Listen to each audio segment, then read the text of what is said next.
Elazığ Belediyesi müteahhite verdi. Ondan sonra altyapısını ondan sonra bitirdiler. Başladı kazmaya. Borunun altına kum koymadılar. Üstüne de kum koymadılar. Çakır koydular. 60 ton araba üstüne borunun üstüne geldi. Araba gittikten zaman pat diye boru gider. Böyle iş mi oluyor? Yazık yazık ya. 10 yerde patlamış. 17 yerde. Yeni sıfır asfalt ondan sonra söküyle yapıyorlar. Ya Allah var, peygamber var ya. Bu milletin cebinden bu para çıkıyor ya. Bir Ulu Kent'e de bir bakın ya. Seçim zamanı gelin ondan sonra oyunu alır gider, bir selam vermene vatandaşa ya. Vatandaş sırtından sen burada parayı alırsın, oturursun ya. Bu yol 2 ay bize yani 2 ay süre içinde yapılacağını söylediler. Ama yani yaklaşık 7 ay 8 ay geçmiş. Yani bu yolu sıfır olmasına rağmen altyapı denen hiçbir şey yok. Bütün yağan yağmur hepsi burada birikmek üzere. Abi bu yolu yani kepçeler girdi. 17 belki 20-30 yerden kazdılar. Yani sıfır yol, asfaltı yeni dökülmüş ama her yerinde yağmalar var. Yani burada normal bir vatandaş en üst caddeden, zaten şurası yapılan yol 1 kilometre civarında. Şu 1 kilometrelik yolu gezdiğiniz zaman zaten 20 tane 30 tane yamalar var. Yani misal veriyorum, yol seviyesi şöyleyken getirmişler kanalizasyon, yani halk tabiriyle logar kapağını yol seviyesinin üstüne getirmişler. Yani bir araba görmeden ona çıksa yani takla atabilecek seviyeye gelebilir. Yani yağmur yağıyor. Eskiden birikmeyen su daha da çok birikmeye başladı. Kaldırımları küçültüp yolu genişleteceklerini söylediler ama şu an baktığımız zaman yolu genişletmediler. Yolu küçülttüler, tam tersine yaptılar. Kaldırımları genişlettiler. Yolun ortasında refüj dediğimiz yerde yani 25-30 yıllık ağaçlar vardı.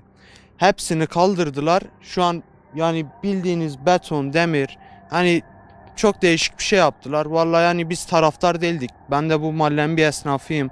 Bu mahallede yaşayan biriyim. Burada yani ışıklar şimdi hani direkleri getirmişler ama ışıkları falan açmıyorlar. Burada çok kazalar da oldu. Olmaya devam edecektir. Hani bundan kuşkusuz. Sorduğumuz zaman diyor yok işte bizim şefimizden bir üst mertebe bir emir gelmeyene kadar biz bir şey yapamayız. Şimdi o adamlar da haklı. Adamlar gömyeci. Yani bilmiyorum valla, rezil ettiler, attılar ortaya abi. Tahir Şaşmaz Caddesi üzerinde Elazığ döşeme var. Biz orada esnafız. Yani bizim olduğumuz yerde bir logar sıkıntısı var. Biz bunu defalarca 153'ü arayıp beyaz masaya, fen işlerine hepsine bildirdik. Yani burayı tam 9 kere gelip kazdılar asfaltı, sıfır asfaltı. 9 kere kazdılar, tekrardan doldurdular. Kazdılar, tekrardan doldurdular. Şimdi yarın öbür gün tekrardan patlak verecek. Ama bu şekilde hep devam ediyor.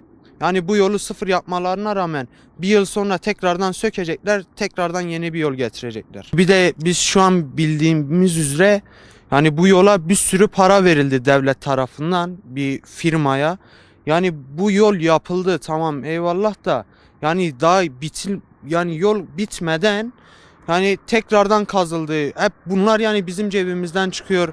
Burada sular gidiyor boş yere. Hepsi yani gariban cebinden atık su olarak gidiyor. Herkes çok pişman, yani herkes bu konuda çok kızgın. Şimdi bizim bu yolumuzu yapan belediye başkanına teşekkür ederim. Ama verdiğin şirkete olumsuz oldu. Yani hiç üstüne durmayı, yazıktır bu emeğe verdiğini, sadece yerine oturmakla iş olmaz.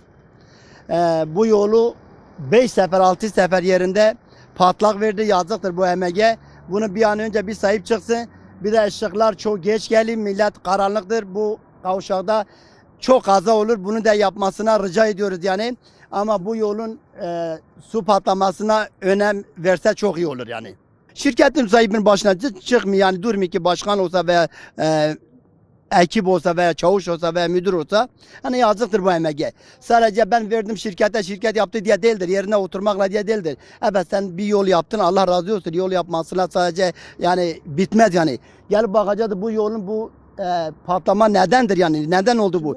5 yerde, en az 6 yerde yani. Madem alt yapıyordu, yol yüksek, kanalizasyon yüksektir, yol alçaktır. Yol alçaktır. Bunu acaba bir daha asfalt dökme imkanı mı var, yoksa böyle bırakacak? Eğer böyle bırakırsa yani yazıktır bu emeğe. En az da senin yaptığın bu emeği diyecek ki madem ki başkan sen bu yolu yaptın bu şeyine bir de asfalt döküyorsa ya da bu ızgaralar bir de aşağı indirmek yapıyorsa çok hoş oluyor en az da diyecek bu emeğe yani. Yazıktır yani. Bir de yol berbat oldu yani. Asfalt komple bozdu yani. Yaptığın emeği yani boşa gitmesin. Yazıktır. Biz bunu duyurmak istiyoruz.